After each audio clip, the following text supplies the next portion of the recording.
they would have the family would have a ham Yeah. for Christmas or whatever, and they would always cut the end of the ham off. Yeah. You know, and why do you do that? Well, I don't know. We've always done it. Grandma finally got a hold of Grandma. Grandma says, "Well, the pan I had it." I could do something in the pan. Yeah. Carol, I said, "Oh, yeah." do you paint your car? My car's in the shop, so that's a loaner. But it looks so much like your old car except for the color. It's the same model as my wife's car that's white. Yeah, mine is silver and it's a different. Mine's a Corolla. That's a Camry. Yeah. Yeah, but mine's in the shop and they don't know what's going on.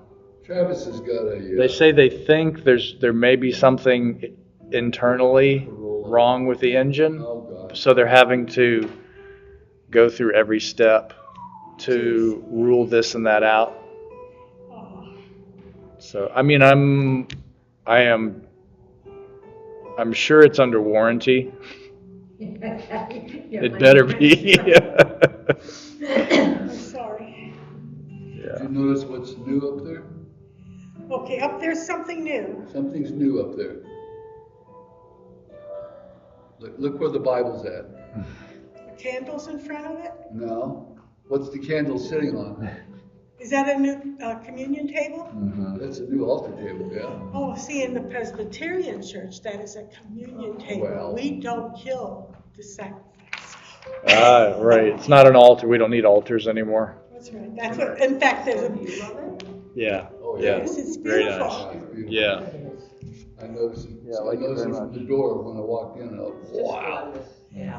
I think it was you that was telling about that, having a trouble moving the altar up. Yes. And we had a minister who said, this is not an altar where the priest has his back to you. We're going to move it to the front of the podium because we will gather around the communion table. And he taught us very quickly to call it a communion table. That was around 1980. Yeah. And so I thought that was amazing how accepting we were of the change of label.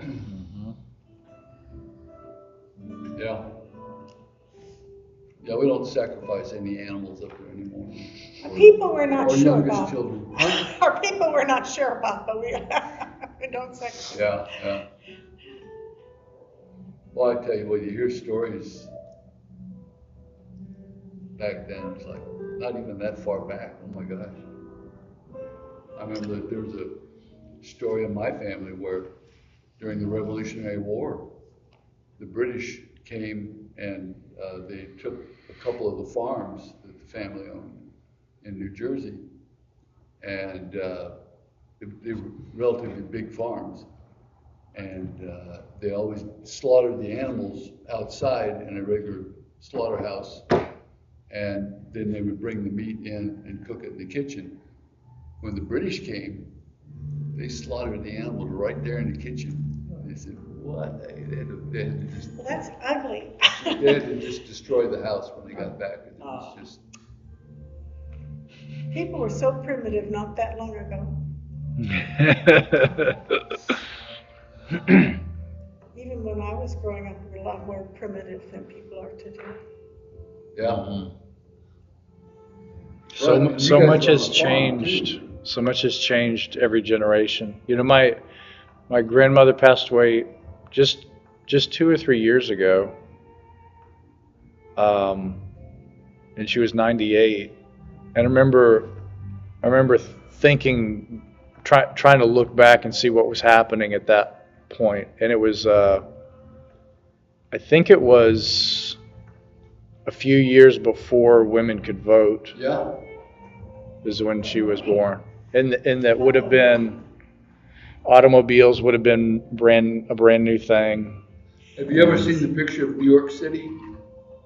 Back in the day, they show a picture of New York City, and everything was horse-drawn carriages. Everything was, except for there was one automobile in the picture, and it was like, find the automobile in this picture, you know.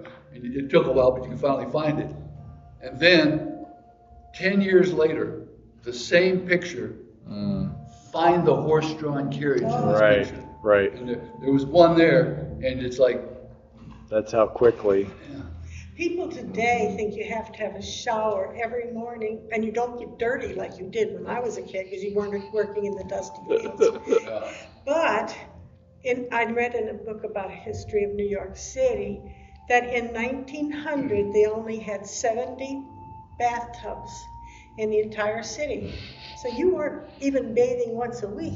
You may not have been bathing. And I knew some Hope it older rains today. people in the generation above me had never had a bath in their life. They did those wash your face and then your arms and work your way down.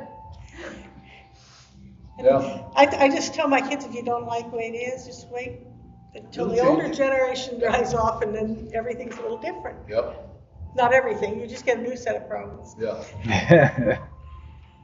I think life is a lot better now for me In than it was for my mother. in Panama, where Suli grew up, it's not uncommon to take at least 2 showers a day. And, well, yeah, that's a hot country. Yeah, yeah. Yeah, I went to college before AC, and then I always took summer classes, and I bathed morning, noon, and night. It was so hot without AC. Yeah. I'm sorry, but I don't know your name. Pandy, Pandy? Pandora, yeah. Oh, okay. I'm Sandra. Hi, Sandra. Yeah, we've met. I'm sorry. Andy usually sits over here with us. I don't know everybody, although you've been going here 2 years. But sometimes you have to be around somebody a while for the name to stick. How you doing, Pandora? I'm doing okay. I'm horrible with names, though. Oh, so you'll forgive I can me. associate a face, I can relate. I can associate a face, oh, they go to my church, cool. Good Or, morning, Faith Church. Hold on, sorry. Hey! Oh, so we're gonna. I guess the other video ran out. Oh Handy, do you sit up near here? I usually sit, yeah, on Sundays by them. Did you come out during, Saints Go Marching In? Did you come out of your aisle and get in front of me? At the end, yeah. Then I. Right in front of you, yeah. Then I know where you And sit. poor Pastor Rob, he's like, okay, go in peace. I'm done. Everybody's doing their own thing here. Okay, go ahead on. Did you plan that, or was that ad lib? That was ad-lib. Which part? The marching to the, When the Saints came marching in, everybody got up and started walking. That was not planned. but you know No, that was but- planned. But I was planning on doing like the benediction in the middle of the song. I was just gonna turn it down, but it was better just to say "Go in peace" with the situation. No, it was fun, and I kind of wanted to, because the whole service with it being All Saints, it was focused on being a saint. It was focused on, dying and resurrection and things like that.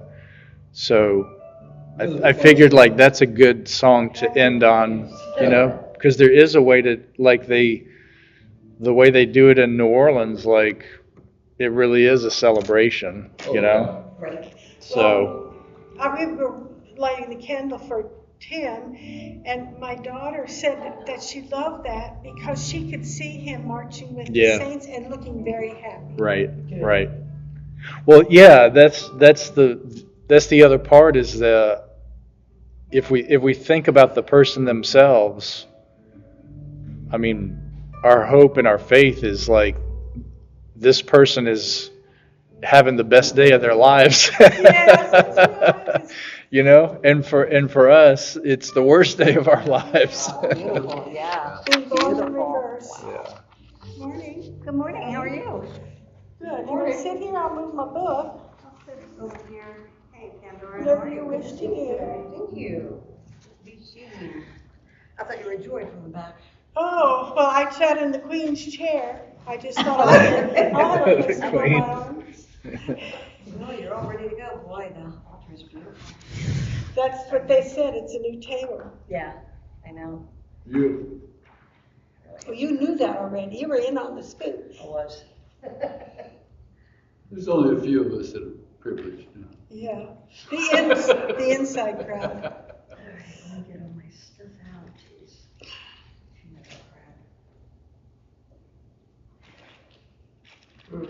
Maggie won't be here today, or I don't know if she'll be online, but she couldn't make it today. Okay.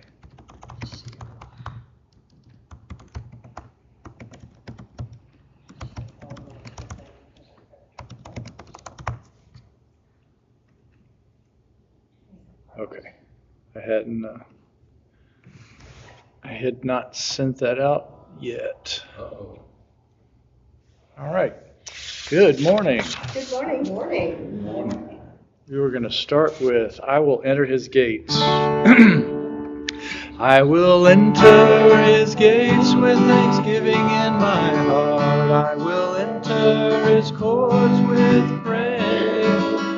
I will say this is the day that the Lord has made. I will rejoice, for he has made me glad. He has made me glad. He has made me glad. I will rejoice, for he has made me glad. He has made me glad. He has made me glad. I will rejoice, for he has made me glad. I will enter his gates with thanksgiving in my heart. I will enter his courts with praise. I will say this is the day that the Lord has made. I will rejoice, for he has made me glad. He has made me glad. He has made me glad. I will rejoice, for he has made me glad. He has made me glad. He has made me glad. I will rejoice, for he has made me glad. I will rejoice, for he has made me glad. All right, let's pray. God, we're grateful that you're here with us. You do make our hearts sing. You fill us with joy. And we're grateful that the love that you've shared with us can be shared with one another. Help us to learn something new today, we pray, by your Spirit. In Jesus' name, amen. Amen.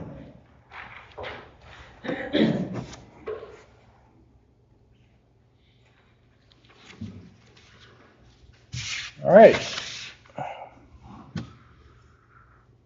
We are in chapter 8 of the books,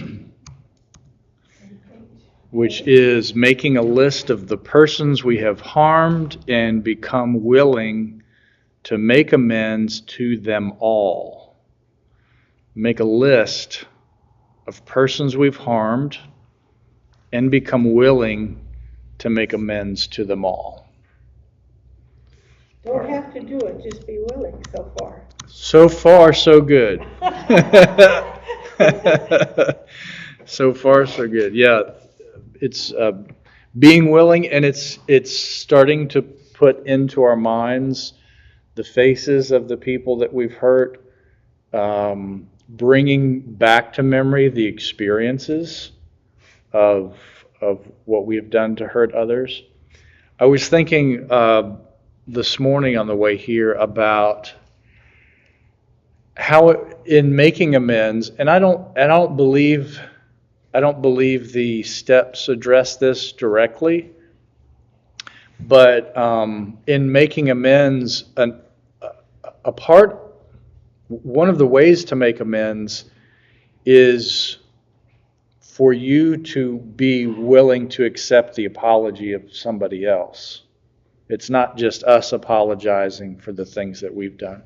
Now, the steps focus on our responsibility for our part. But it's possible that in this process, once we start making amends, we may find that there's kind of, it's something that happens both ways. And so if we are willing to make amends, if we're willing to say, I'm sorry, to another person, we might need to be ready to say, I forgive you, or to say, that's okay if somebody apologizes to us. And sometimes that can be really, really difficult, because sometimes the people that have hurt us, if they've hurt us badly enough, we may say to ourselves, why in the world would I ever forgive that person? for what they've done to me. And the question becomes, if somebody asks me for forgiveness, would I be willing to say, I forgive you? So this, Yeah. if we think this way, if we think about being willing to accept the apologies of other people, it might be helpful when we're doing this part of saying I'm sorry to people, because it reminds us what their experience is going to be like.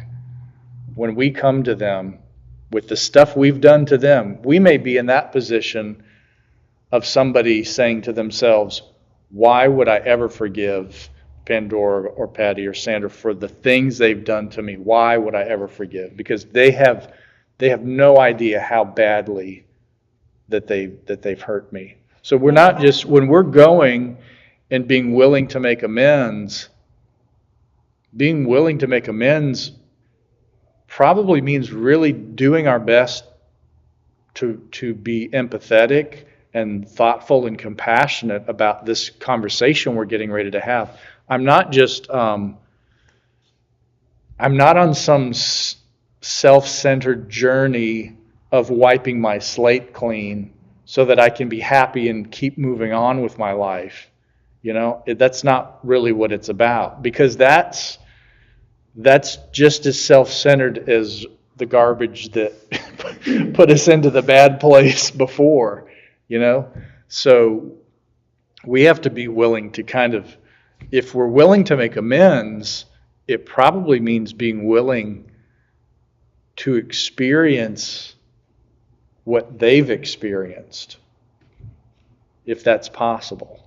For us to feel what it felt like when we did what we did.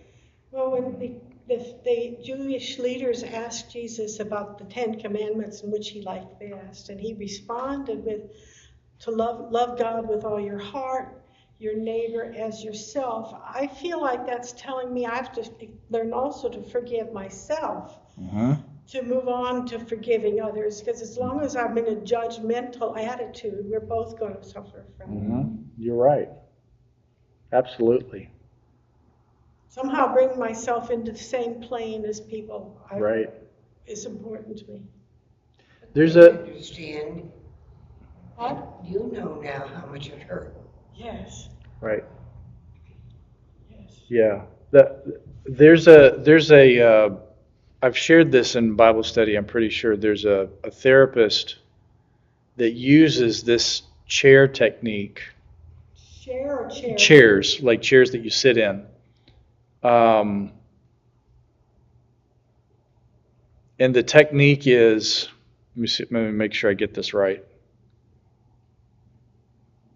So I'm sitting here and I'm me, and then across from me is a chair, and maybe this would be something kind of like what you could use for this. So if you sit in your house by yourself, you put a chair across from you, and you imagine this person is sitting across from you. What would you say to that person if they're sitting across from you? And then what the therapist asks you to do is okay, now you get up and you go sit in their seat. Now hear yourself, what you just said to that person. Imagine receiving those words. Imagine being them. What do you think they are going to say back to you? So it's a practice of physically putting yourself into these chairs, and On both sides. in both sides. And in this case, the therapist is there, kind of as a guide in this dialogue. But this is something that could be done by ourselves. But physically sitting there, it kind of puts ourselves into a different frame of mind. Maybe it's a step closer to the experience. So when you're sitting in that chair as the other person, you're trying to fully take in what their part of. What would they want to say to you? What have they experienced? Why would they accept an apology? Why would they resist an apology? If you would have talked to me and you say to me, I'm sorry, and I'm gonna say to you, why did you do it? That would be the first thing that would come to my mind. Why did you do that? And that might be something that somebody says to us as we're there making amends. And being willing to make amends, it doesn't say make a list of all persons have harmed and become willing to say I'm sorry to them all.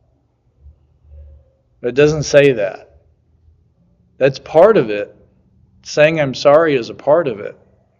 But making amends, when we're making amends, there's back and forth in those conversations. Yeah. Giving a true apology is a part of it. Now, if somebody does ask, why did you do it? That potentially can be an open door for honesty and maybe even an open door toward a step of trust being rebuilt. Well, I, as the offended person, that's the thing that I would want to know. It's too bad of what you did, but what was the real, why did you do that? Right. Yeah. Sometimes, and there could be a reason. Sometimes people do things and they don't know why they did them. I don't know why I said that.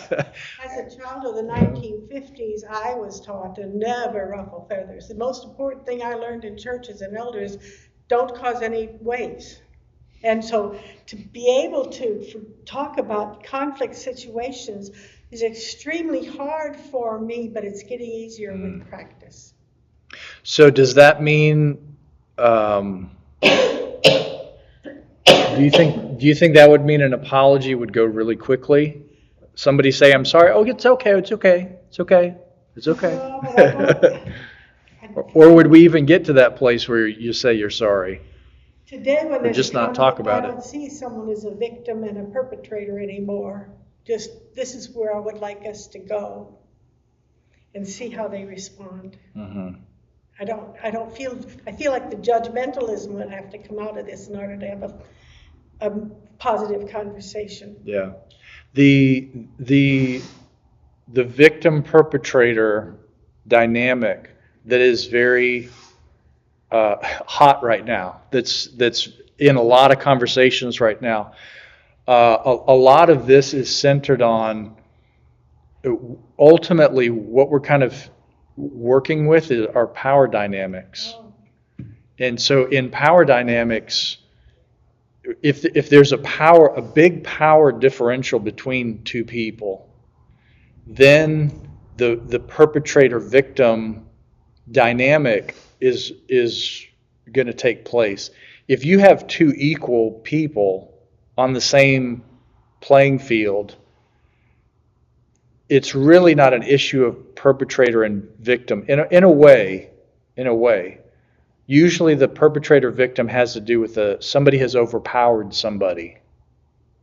So it's an issue of an abuse of power over another person.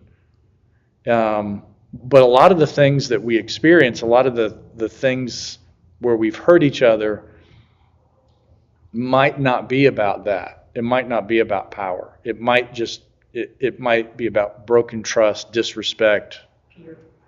Yeah, it's a peer thing. You imagine as we start off, it's like we're siblings, and yeah, maybe there's a couple years difference. Just think about twins. This is about as a level playing field as you could think of. But people can still need to make amends in those situations. Did you have something? Yes, go ahead. You had your hand up.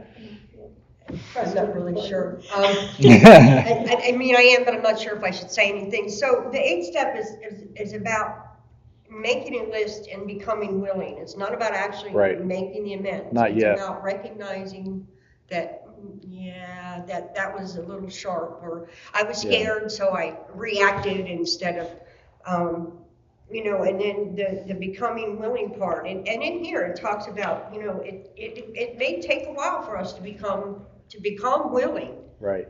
for some of these people. And the hardest part for me is like recognizing, part of that's my ego, part of that's my level of honesty, and part of it is it's who I am. How I am I may not realize that it hurts you when I act that way. I may need somebody to point that out to me. Yeah. Or I need to just get honest and come to terms with it myself. Yeah. And we have, as the perpetrator victim dynamic, because it's been talked about a lot. And the Me Too movements, Black Lives Matter movements, this is about victimhood. Power. It's about power dynamics and victimhood. And these are conversations that have needed to take place. And in a way, in this life we live as human beings, that is probably always going to be an issue. I don't think we're ever going to get to a place where all humans are on the same level playing field. And I don't know that we're supposed to. Because,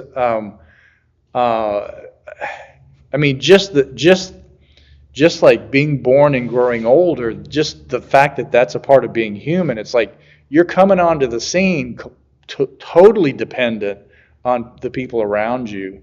And then you get some autonomy through life, and then by the time you go out, you're kind of getting closer back to where you came in, where you are more and more dependent on people around. So the power dynamic's always going to be there. And I've struggled with this myself. I've wondered if power itself is what's evil. And I've thought to myself, if we just get rid of power, then we can get rid of this evil. And I've even thought, and a lot of folks think this way, it's like, if you took power out of the world, you would take evil out of the world, because essentially evil, maybe all evil, comes from having too much power. But if you take power out of the world, I think the world would become stagnant. Yeah, I There'd be no. don't think it's possible to take power out of the world, because again, like going back to the whole child parent thing, the adult has to exert power over the child to change a diaper and bathe them and raise them. There has to be an exertion of power. Now there have been it's interesting, me and my two brothers, it's interesting to see our parenting styles and philosophies kind of play out as we've all raised our kids a little bit differently. And it really is, just like the three of us are very different in our personalities and our directions in life, our kids are being raised in very different ways, And so you could see within us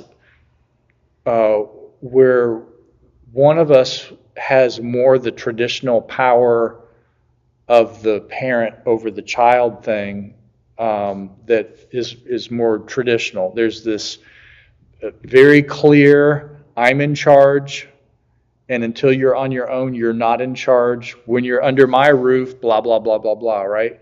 And then the other is more like, even at early ages, having these deeper conversations with kids about their motivation. You talked about, why did you do it? So one of my brothers will sit down with his kids. Why did you slap your brother in the face? Let's talk about this, Let's get to the root of what's going on here. Now, anytime you get into conversations, they can get messy, they can get drawn out. You can wonder if they're productive or not, but that's the philosophy that my brother and his wife kind of use more.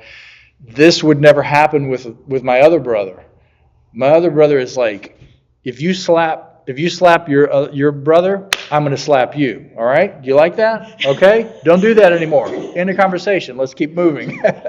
So they're both ways to learn about life. One is kind of like just the raw and immediate karma, and its impacts. And the other is kind of a more intellectual and emotional depth of understanding, how can I stop myself the next time I want to slap my brother in the head? What is a better choice? How can I follow through on my better choices and all of that thing? Those are So, both signs of power. yes, The brother who says, as long as you're into my house, that's a different kind of power. Right. And the other brother who's saying, hey, look, let's Right. talk about this. right. That's showing power because Yes. otherwise.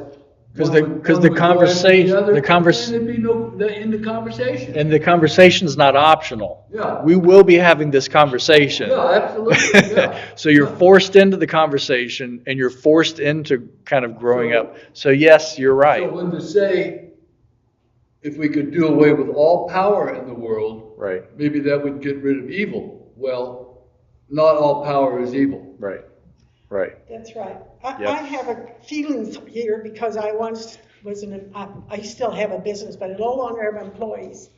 And they don't like being told what to do, even though I'm the one who talked to the customer and one who has to get paid to pay them.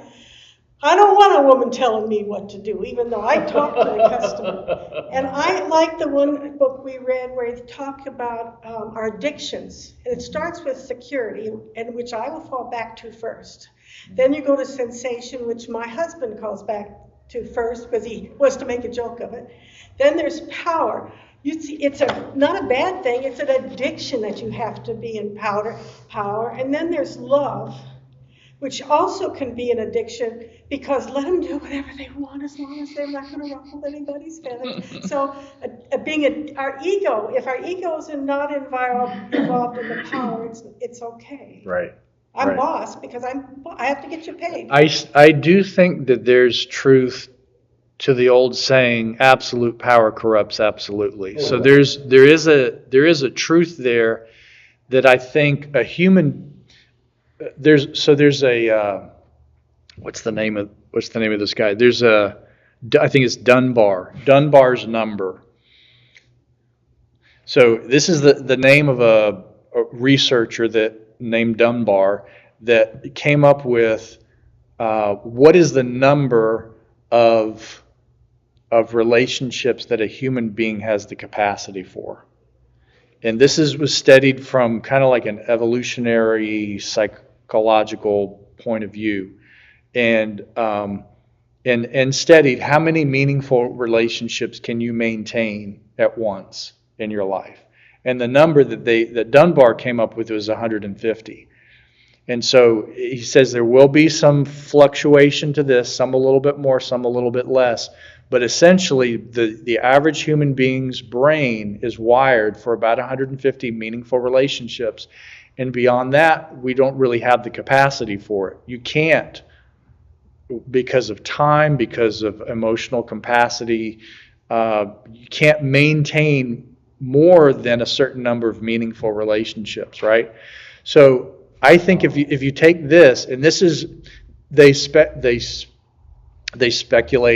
that this is based on the fact that most of human history, we were in tribes and groupings of about that number of people.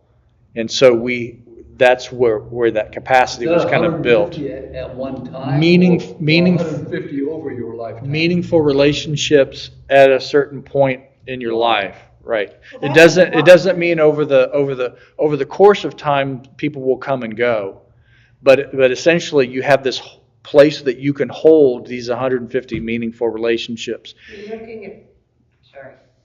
We're looking at power, I am looking at power in a narrow vein. When I'm thinking there's so much outside of power, intimidation, that sort of thing. There are other things that power can do to people. And I think it reflects on yourself and if you're the one that's in the power seat. Yeah, I think it can be exercised in a healthy way and in an unhealthy way. I think we can share love and compassion and a sense of meaning and purpose with each other using the power that we have in our lives. I mean, power is just the ability or the capacity to get something To done. do stuff. To get something done. Sometimes it includes money. Sometimes it includes an official title of the position that you hold. Sometimes it has to do with age. Sometimes it has to do, Goods and services. yeah, it has to do with what you need is what I have.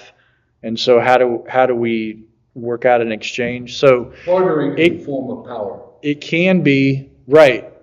You could, when you enter into any kind of economic relationship, they are exchanges. Now, this is where I've wondered, and I think philosophically, but I think in very simple philosophical terms, right? So I think if we look at economics and we have an exchange, I think I'll say it's very rare, maybe impossible. Let's just say it's very rare to have an exchange, an economic exchange that is completely equal.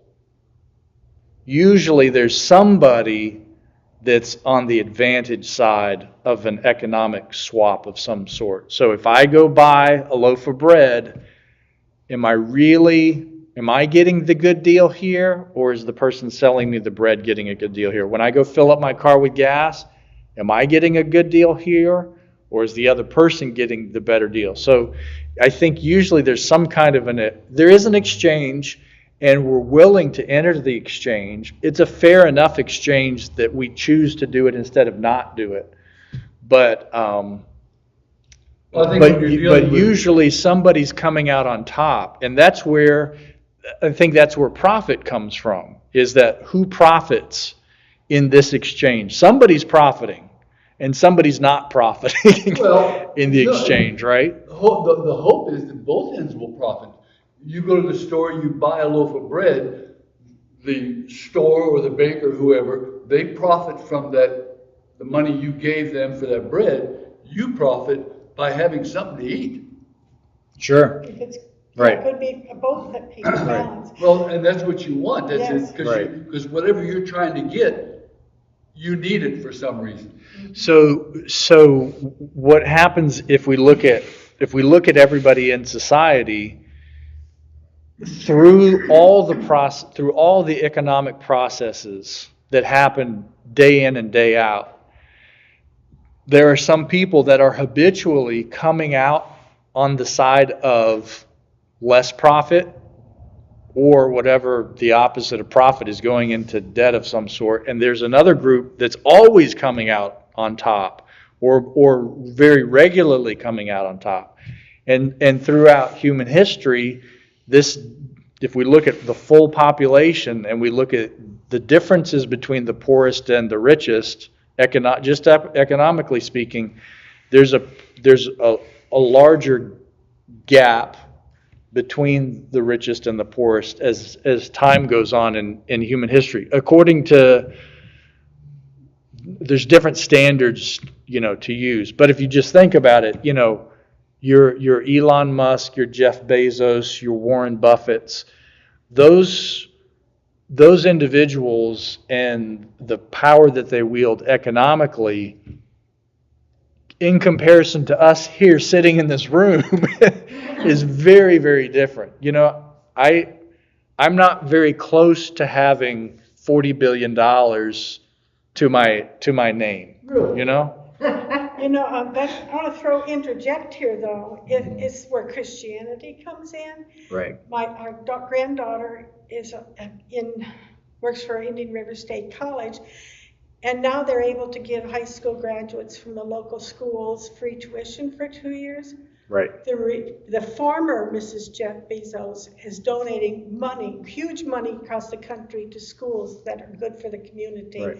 So people can live at home and still go to school. That's the Promise program. Yes, Yeah. and that's where things are, the billionaire maybe isn't tied to it all, although with the Bill Gates, after they're retired, they became much better at this. But it's messy, but we can do it. Now, along with, this is the line from Spider-Man, Okay. right? With great power becomes great responsibility. That's Uncle Ben's words to Peter Parker. When he learns that he has this superhero power, he says, with great power becomes great responsibility. So this is the other part to think about, and oftentimes we might say, like, Warren Buffett, he doesn't have a worry in the world. He's got all those billions of dollars. But the thing is, anybody who has that much wealth has a tremendous amount of responsibility on their shoulders just to take care of it and to do the stuff with it.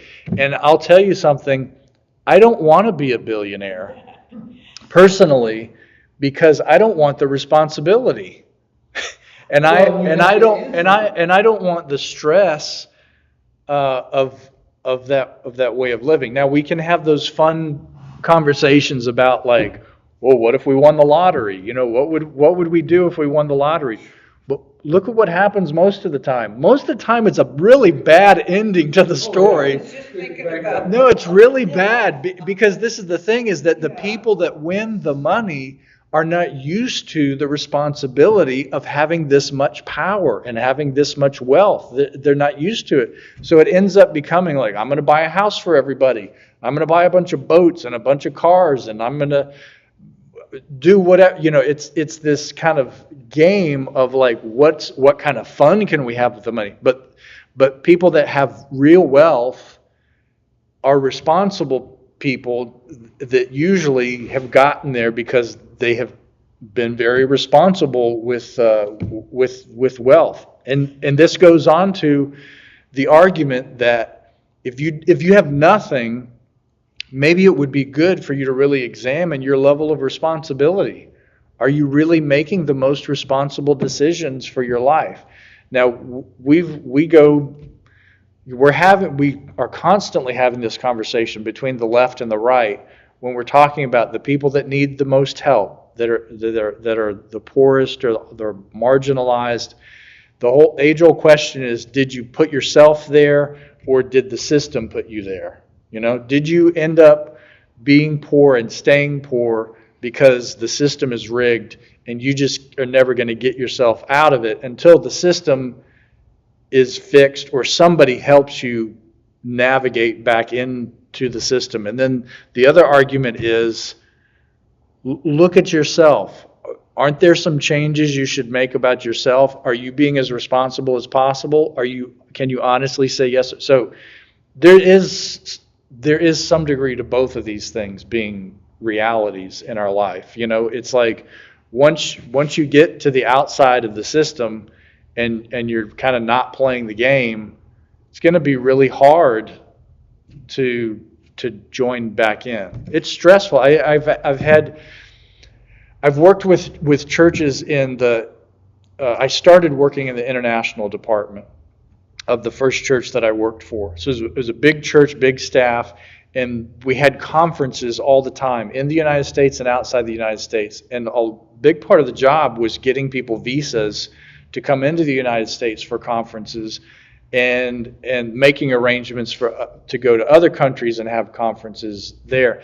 And in the middle of all this, a lot of people would want to have conversations with me, because I'm an American, about, like, I would like to be an American too. What can I do to become an American? And I find having those conversations with people interesting, because if you really think about it, it's very, very stressful to live in the society that we do.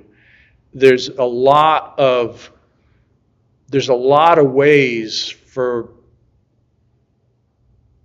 the system to crush you. Well, the saying of most people are one paycheck away from living on the That's street. right.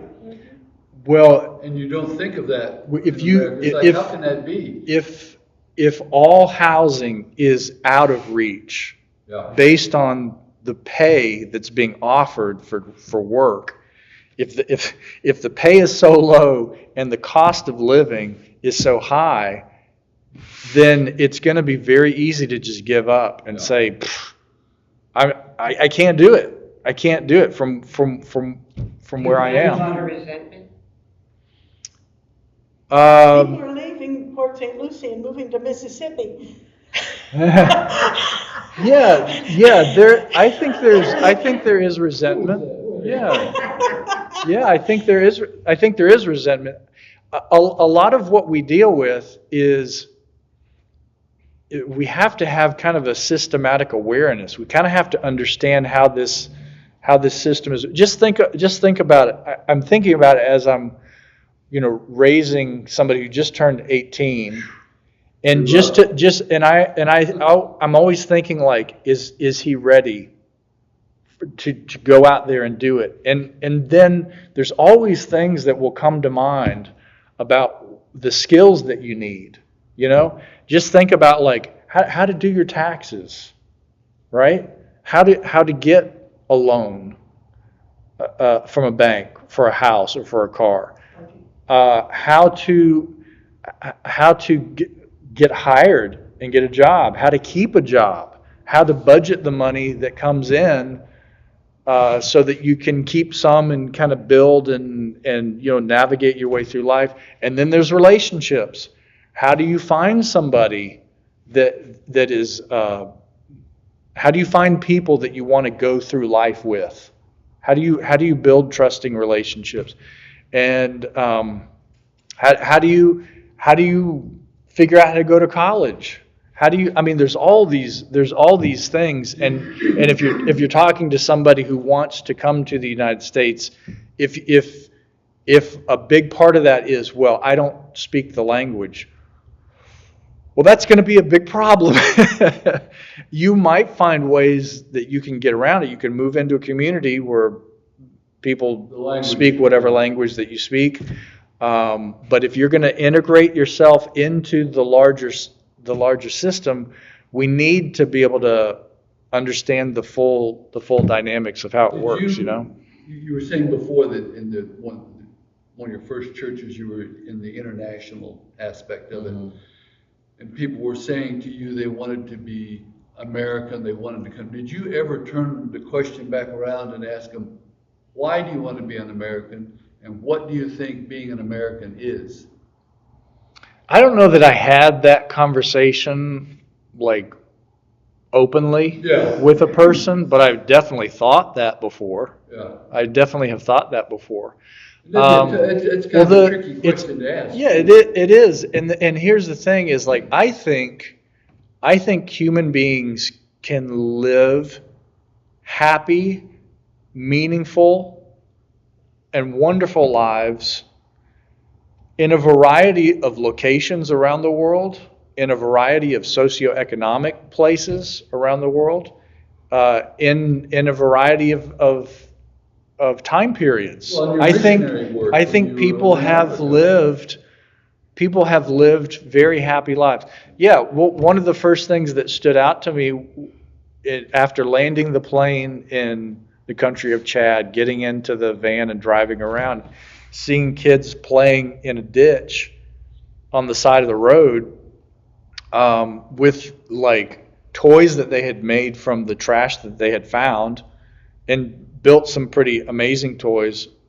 Essentially, their clothes were kind of more raggedy, but they were kids and they were laughing and they were having a ball, So it's like, and the people that I met that were adults that lived, we left a little, I think it was $300. We left with one of the translators who was also a pastor who helped us during the couple months that we were there. So it was kind of a gift for, we really appreciate all the time and energy that he's given to help us do whatever work we came to do. $300 is probably like winning the lottery. Well, what it was used for is to put a new roof on his house. Aw. Yeah, that's what he needed. That's how much he needed. So, because the one that he had, which a lot of them had, they're made of mud and branches, and eventually, if you have like a rain that sticks around for a while, it'll collapse on the inside. So 300 was going to get an aluminum roof, Wow. which would last, for a long time. But yeah, you think like, what an insane world that we live in, that we have a little bit of extra. Here's $300, and it can be the difference. Now, roofs around here don't cost $300, I right? know that one. But also the place that I live and the place where this man lived were very, very different. He had a dirt floor, but he was happy, and he was a joy to be with for the time that we were there. But I'm wondering how we got to this place in the conversation. I think it has to do with the power dynamics. Yeah. And I want to But take essentially, this back. here's the question of when we're making amends. If we bring it back to kind of the personal level, the power dynamics may be an issue. We may have to examine. That may be a part of making amends. Is when we apologize. Maybe it is because we have used the power that we have in the relationship inappropriately, or took advantage of it in some way, or not. Maybe it's not a power issue. Maybe it was a relationship kind of equals, and you just didn't get along. But I have to go back to that. With great wealth comes great responsibility. Yeah. And give credit to the author of my opinion about that, and that's Jesus. Because I read in the Bible, he says, to those who have much, much will be expected. Mm-hmm. I was born knowing how to go to school. Mm-hmm. Most of my relatives were not. Mm-hmm. How am I going to adjust to that and accept that? Right. The thing I find as I was trying to transfer my teacher accreditation from Illinois to Florida, I had to substitute teach for a year. And in the class for the people who didn't have enough physical or mental or emotional abilities to do school, they were isolated they don't call them trailers, they call them things that are set on the side, I forgot. But I did the best with those kids, and they kind of were boring to me. But the teacher, I was in an autistic room, and she called me every time because she says, only one of the 8 kids here can talk. But when you walk in the room, they run over to you, and mostly they don't see other people. Mm-hmm. And I thought, well, it pays off to not just take for granted that you've been given an ability to do school, Right. and don't look down on people who don't know how to do school. One of the things I think that can be helpful is if we are able to examine where we are in our power responsibility. We had to do this in one of the classes I was taking in the last year. And that was the question, is to ask yourself, where is my power and responsibility, and where does it lie? There are certain things we're not responsible for, which I think is good to know, right? So even in our making amends, we're not responsible for the response that the people are going to give to us, but we are responsible for acknowledging when we have fallen short, and we are responsible for taking this step, because sometimes we can think steps like this is extra. This is like extra credit, right? This is above and beyond. But not according to when you study the teachings of Jesus, because Jesus talks about forgiveness a lot. Oh, yeah. And essentially acknowledges life's going to be messy. We're all going to be making mistakes. Don't We hold a grudge. need to cultivate these skills of forgiveness and exercise them. We're not supposed to see if we can go through life without saying I'm sorry. Or we're not supposed to go through life. I guess we are supposed to try not to create circumstances where we have to say we're sorry. We want to do our best. But essentially, I've thought about this before. Isn't it funny that when God creates his covenant with Israel, he builds into the system the sacrifices for sins. So built into the system is the recognition of sinfulness. So God is like, You're going to make mistakes. you're going to make mistakes. you're going to mess up. We're all going to mess up. And some of it has to do with going from being less I mature to more mature. You're going to mess up. Some of your most advantageous experiences are going to be your mess ups. Oh, yeah. Right? Some of the greatest blessings may come from some of the worst things that we've done, because what's built into the system is the capacity to learn, the capacity to say I'm sorry, the capacity to figure out what not to do in life. So it's going to be painful and disappointing along the way. Now, it doesn't need to stay painful and disappointing, and it's always that way, because then we end up getting cynical and sarcastic and become complainers, and nobody wants that. We don't want that for ourselves, and people around us don't want that either. But it should be a part of life that's somewhat normal. Make sure when you do your apology that the word "if" is not in there. Yeah, right. Yeah, if is a subjective term that is about hypotheticals. It's not about reality. If I hurt you, I'm sorry. Well, if you're making the apology, apparently you did hurt him, so what's with the if? And usually I find out when I think I've hurt somebody, they didn't even notice it was, I'm much more critical of myself than they were. Yeah. Let us make sure we get a little bit of reading done here today. So, it is no surprise that history has been nonstop wars and violence.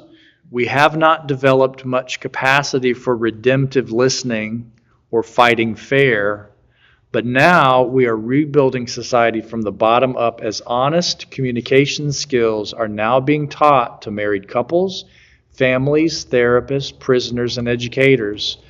I now see life coaches and marital arts instructors teach nonviolence more directly and more effectively than most Sunday sermons or religious education classes, which tend to proceed from dualistic thinking. Things are so different than what we once expected. So if we look at just the general progression of human society, there's a lot of positive stuff that has happened. And one of the positive things our author is talking about here is we are taking time to work on communication skills and not resort to using force or using power in a negative way to get through our disagreements. So this is one of the things that when I went through premarital counseling and went through the book, one of the counselors was my dad, which was a little awkward, but my dad was a pastor. He taught the class. I taught the class as well. One of the things that stood out to me that he taught is he said you need to be good. You need to have the skills when you fight. You need to fight fair. You need to, when you have disagreements, you need to be able to argue well with one another. So essentially what he tries to tell married couples is that you are going to disagree with one another. You will come to things that you're not going to see eye to eye on, but you need to work on your ability to share your perspective, to respectfully listen to what somebody else is saying, to work on coming to some kind of a consensus or a compromise together that you can both live with. A little bit after some years of teaching that premarital book or going through that, I remember it hitting me one day. If you are having a fight with your significant other, if somebody is a winner and somebody is a loser at the end of that discussion, then one of you is a loser and the other one is married to a loser. which kind of makes you a loser. Well, So and as a unless husband, the one thing to remember is, yes, dear. You were right. we joke about that, and it is good. It works out if one of the parties has maybe some more flexibility than the other. However, those can also turn into bitter relationships. If one person is always the only one that has the last word and is only considered, then, unless the other person just doesn't care. But it is a challenge. But this is what we're looking for, is good communication skills, so we don't resort to violence. So we don't, and we may not use physical violence, but we might use very, very painful language with one another. I've seen some studies recently have talked about how verbal abuse to children can be more damaging than physical abuse of children. If that's the case for parenting and children, it's also the case for other relationships. Resorting to violence might mean physical violence, but it could also mean in our disagreements with one another, we resort to just saying something that we know is going to hurt. And if we've been in relationships long enough, we kind of know, we know what we can say that will really hurt. So we just kind of keep those, in our back pocket just in case we need them. If you're losing a fight, you can always whip out the, well, at least I'm not whatever insult you can give the other I person. feel like you can't just memorize rules, though. You have to feel the situation out. My husband's an engineer and a pilot, so our world was around engineers and pilots. They can talk for 3 hours about machines, and they don't, human interests don't matter. Well, finally he had one of his pilot in retired Delta pilot threatened to shoot me because he wanted me to say how wonderful the last election was. He said, you own a farm, you don't have to pay inheritance taxes. I have inherited 3 farms and never paid inheritance tax, and I'm going to get a gun after you. And I drove off. He told my husband that. My husband scolding me for getting his friends and being bad to his friends. And I said, throughout my life, you have betrayed me. Now, he's never heard me say anything about that. In 1,000 ways I have said that. But until I said, you betray me, he listened. And so that seems so inappropriate to me for me to say that. He said, I've never betrayed you. I know, not that you had girlfriends and all that, but you don't stand by me when your friends are on the other side of an issue. And boy, he started to listen after that. And I would have said I did wrong. Well, maybe what that is, there's the line from, I think it's from Paul in one of his letters to the churches where he says, speak the truth in love. It was love, but it was kind of rude. Well, sometimes the truth does hurt.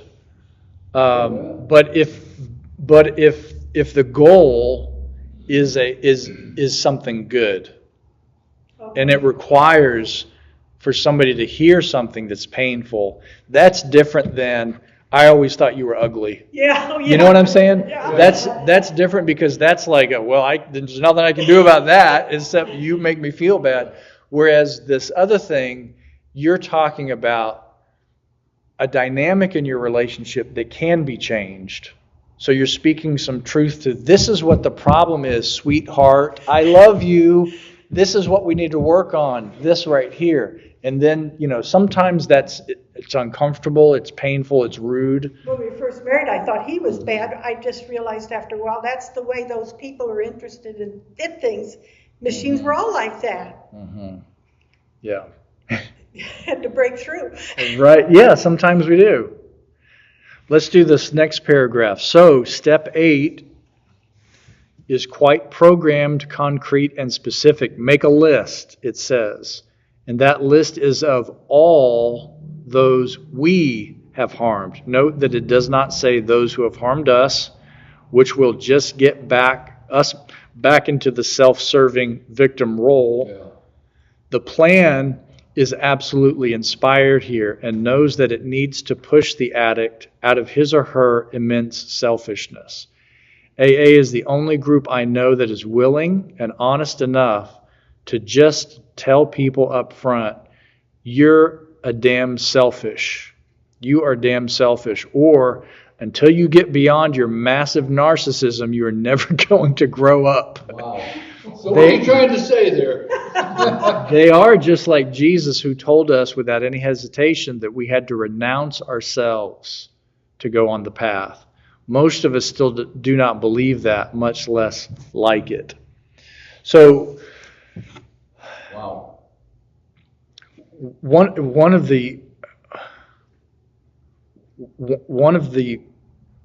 wonderful blessings of being in a relationship of love with another person is that we might be more likely to hear the truth from that person than anyone else because they care so much for us.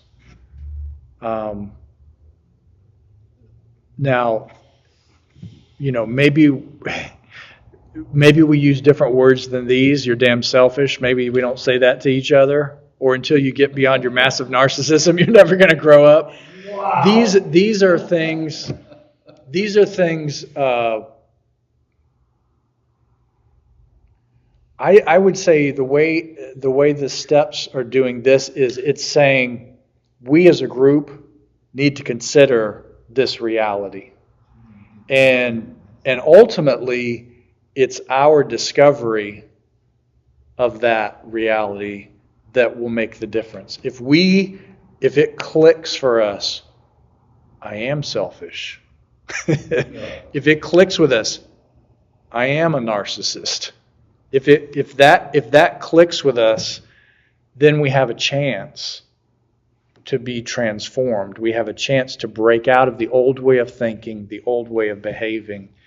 If we can see that, when Jesus gives these hard sayings, these really hard sayings, it's done because there's so much love and grace and this desire for us to have a better life that he's willing to say the hard things, So this 8, it can be a big wake-up call, I'm sure, because it can be once we really start the list and we really examine what we may have done to other people, it may get hard to dig and keep looking at the people that we've hurt. Sometimes you may not even know that you've hurt someone. Yeah. And they should be maybe at the top of your list, but if you didn't see what the result of your actions were against that person, or acknowledge them, or have some way of knowing,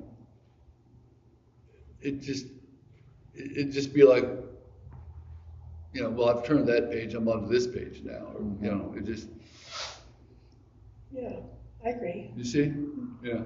Because you may have hurt somebody and you never even knew it. Yeah.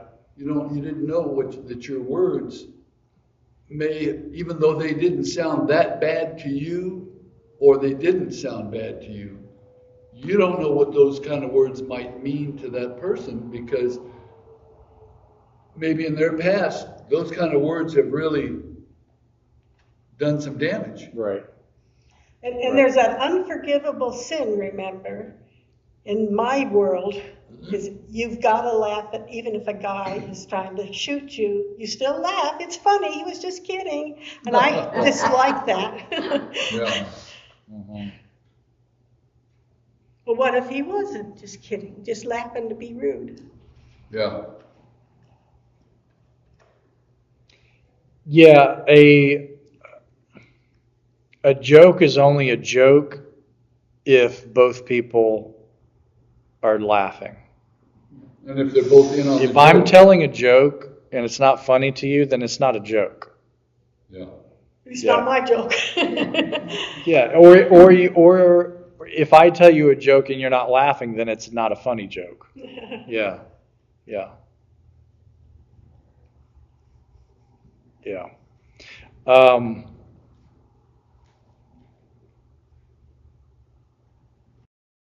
yeah, hard to look inside. Hard when we put the list together.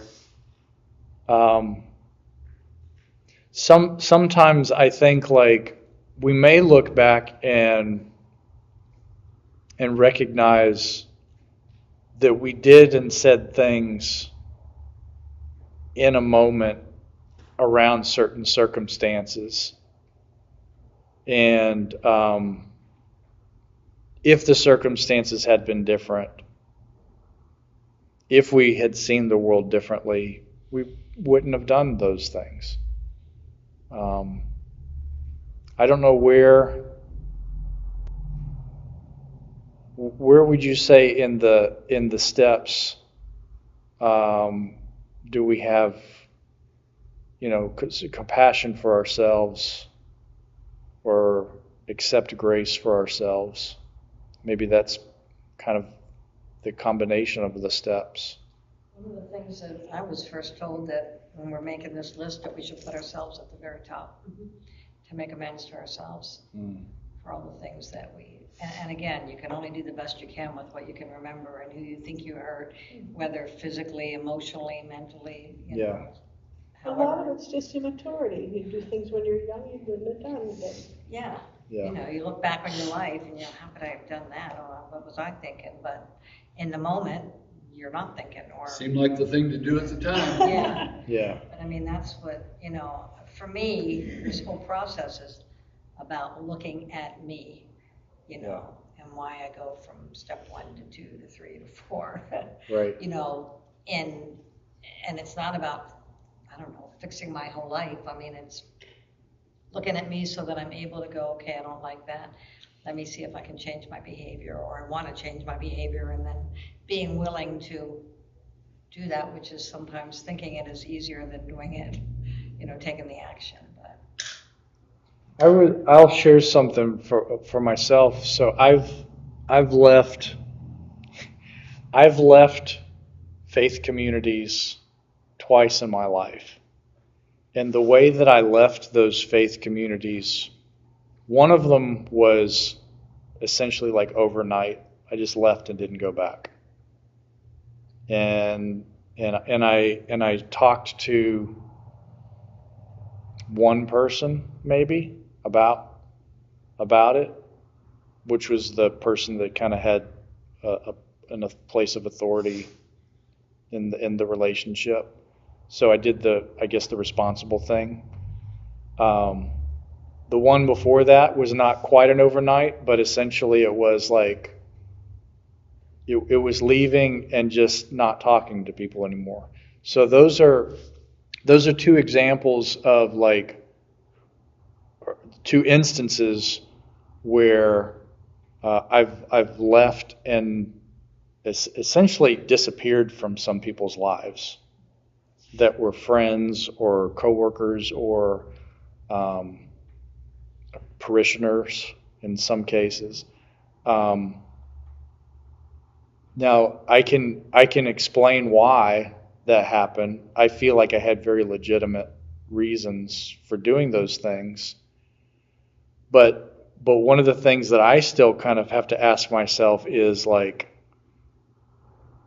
I wonder how badly that hurt those people that I was friends with, just to suddenly disappear from their life, And so it's not that I did something bad to them, like I didn't wrong them or try to hurt them or whatever, but just disappearing can be devastating, So, but at the time, that's what I needed to do for me, for my family, or whatnot. It was a fork in the road and I chose this one, kind of a thing. So I've wondered sometimes if maybe I need to spend a little bit more time in this area. I think I've avoided kind of putting myself in those people's shoes of what was it like for them, because I was so focused on taking care of me, taking care of my people, doing my thing, and then starting this new life and putting all this energy into it and just don't look back, that kind of a thing. So, You can't talk to like 300 members of a church. Nothing, the conversations never include the truth. right. Yeah. Well, it's, I'd be okay doing this step just because this is all in my head, doing this step. And being It's willing to. being willing and acknowledging, what may have happened, Again, we're not there yet. It's the 9th step, but Right. sometimes we can't make direct amends, or Yeah. like for me, I would hopefully learn from some of those things that maybe I can't go back to those people or to that time or that situation. But what I can do is learn from that and do it differently. Like if you Yeah. ever decided to leave Faith Church, don't just leave. You, Yeah. Say, Yeah. I'm struggling, I have some Right. things going on, or I feel I need to move on, Right. and it doesn't mean people have to understand. Right. And some people would hate you, and some people would understand, and Right. some people whatever. But we have to do things, I think, when we look at ourselves and we're really trying to be honest about our motives.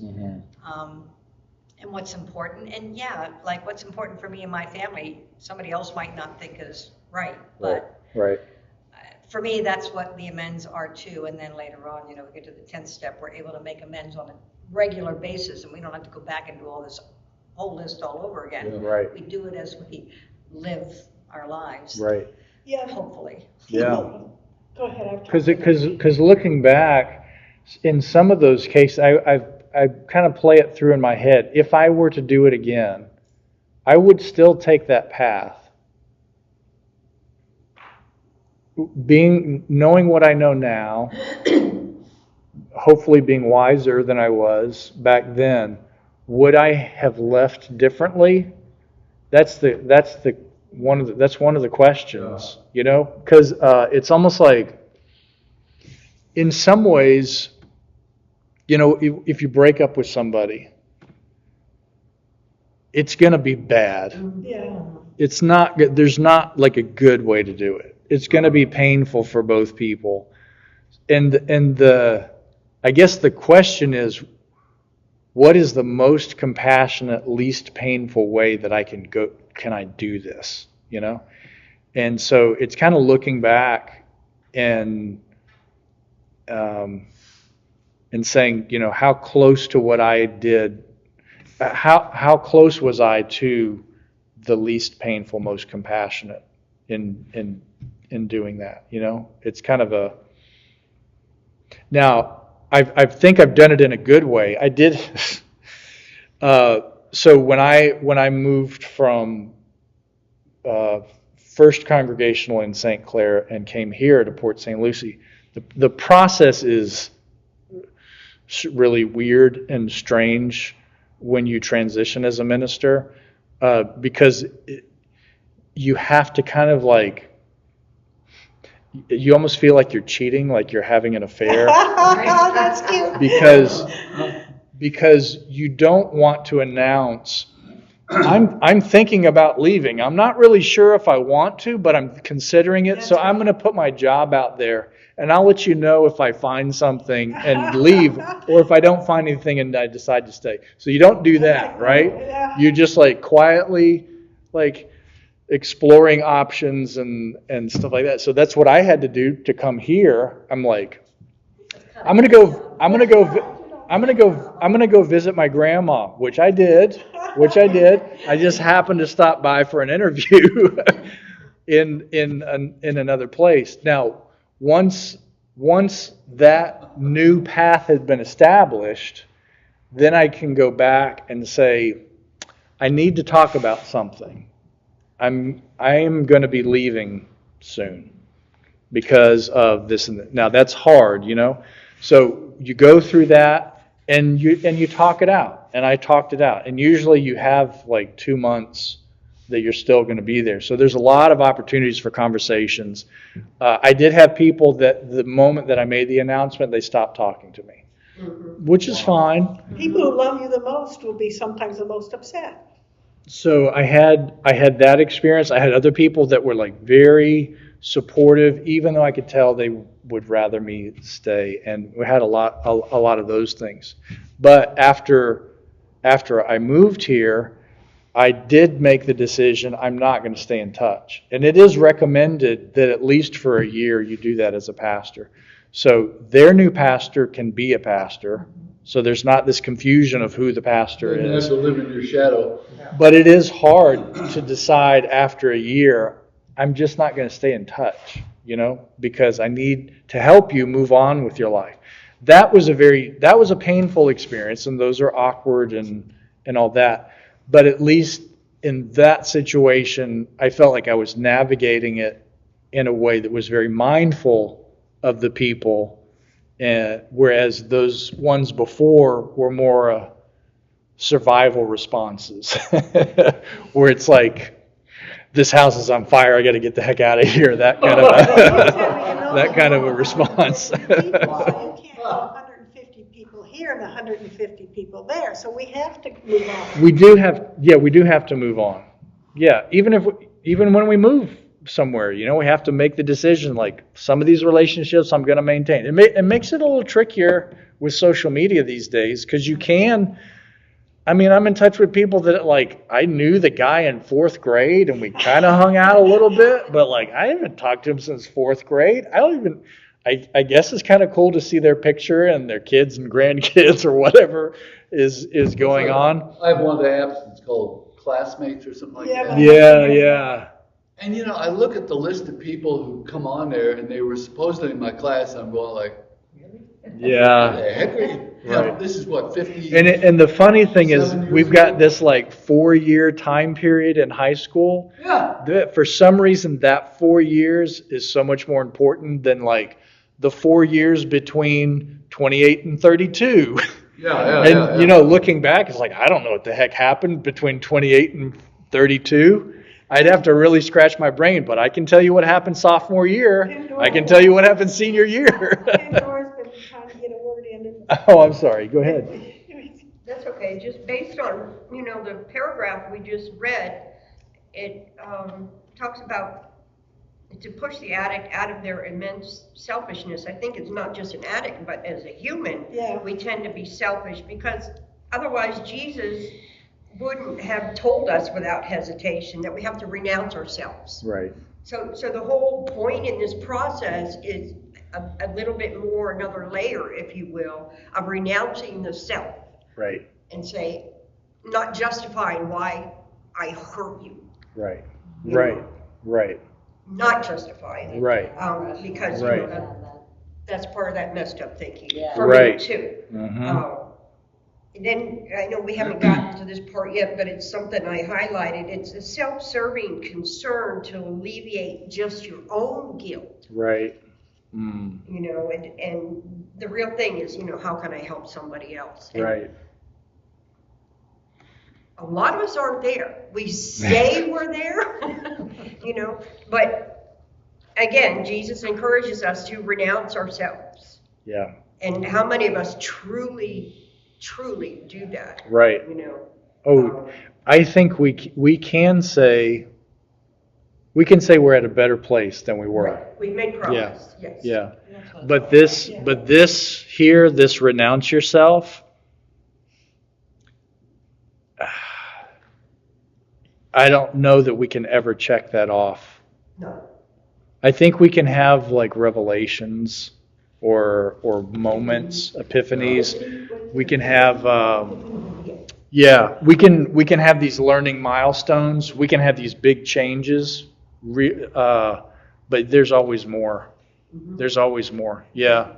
And when we were young, the physical and mental doctors, or even this culture, couldn't help us to use words or give us medicine. The things that happen today to make us be able to know more about our relationships. Yeah. My husband's mother had all kinds of rules of her life are based on the fact that she had a brother and a sister who were alcoholic. And there was nothing in 1940 anybody could do for them. Bill hadn't written his book yet. Yeah, Yeah. But it colored her life. right. I remember even back when I was, 18, 19, 20 years old, drinking and driving was not a big deal. Yes. It was not a big deal. Seatbelts weren't even Seatbelts weren't even a thing in a yet. car. Yeah. And the dash in your car was made out of metal. Yep. But yeah, drinking, because I lived in Milwaukee, and oh my gosh, you talk about a drunk town. I remember. I don't Five remember. breweries in one town. I don't with a remember population where- less than 1 million. I don't remember where I read this, but it had to do with the invention of the distillery, which is not from. If I remember correctly, I don't think hard liquor. Hard liquor is a somewhat of a later invention Compared to beer. to beer and wine, which is like Well, a even lot wine is after older. beer. 'Cause Because I don't think the distillery is until like 1700s or something like that. I mean, it's a long time ago for us, but the I was just reading a The- thing the- this morning where one of the- the oldest recipes for beer was from Egypt, Yeah, I heard that. like 10,000 years ago. right.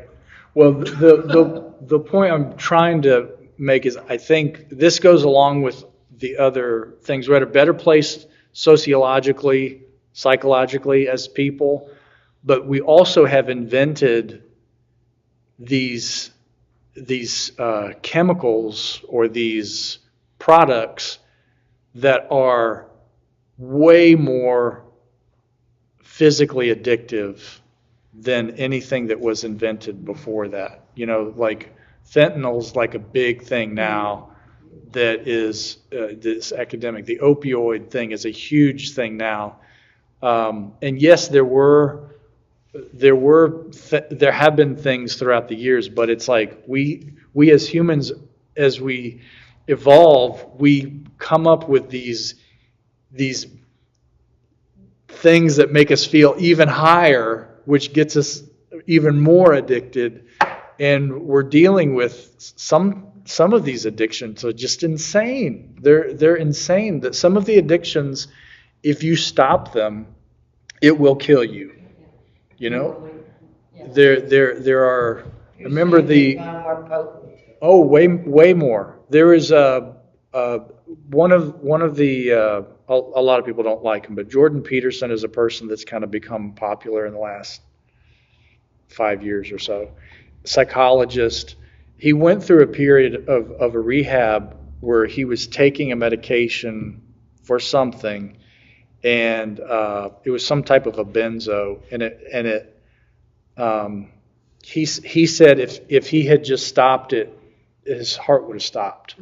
So you have to chemically, just like your body chemically had gotten used to it, it chemically had to be just kind of watered down and weaned off. Well, so many of the medications you hear on TV for this, that, and the other disease will tell you right in there, do not stop taking this medication Yeah. unless under Right. doctor's orders, Right. Right. Because That it can being kill you. said, on the most recent ICD-9 or diagnosis codes in the medical field includes addictions with social media, computers, Yeah. gaming, Yeah. that We're still type of in addiction the because of what it does to we're the still in the brain. guinea pig phase Right. of this. So it's not just about Yeah. a Yeah, substance. there's some pretty big documentaries where they're researching the impact that it has on the brain. It is very, very similar. It's the same thing in terms of Particularly when they start releasing dopamine. preschool. Yeah. You know. Yeah. It's like the equivalent of I saw a documentary about a dentist in Appalachia, and one of the issues they were dealing with was with kids getting fed Mountain Dew in their bottles. Oh, really? Oh, yeah. So you have these you have these babies that have like their teeth gone because they're just sucking on sugar and caffeine all day long. Yeah. Of Of course, if you look back in history, back at around the 1900s, cocaine was one of the big cure-alls for everything. Yeah. Main Yeah. ingredient in Coca-Cola. 1970s, my doctor gave us cough syrup with codeine in it, and we all loved it and bragged, tell everybody, find out about this. And it wasn't about 5 years later, they said, you can't get that anymore. No. We were loving it. Yeah, of course. And then you need to give them melatonin to help them sleep, so. All right.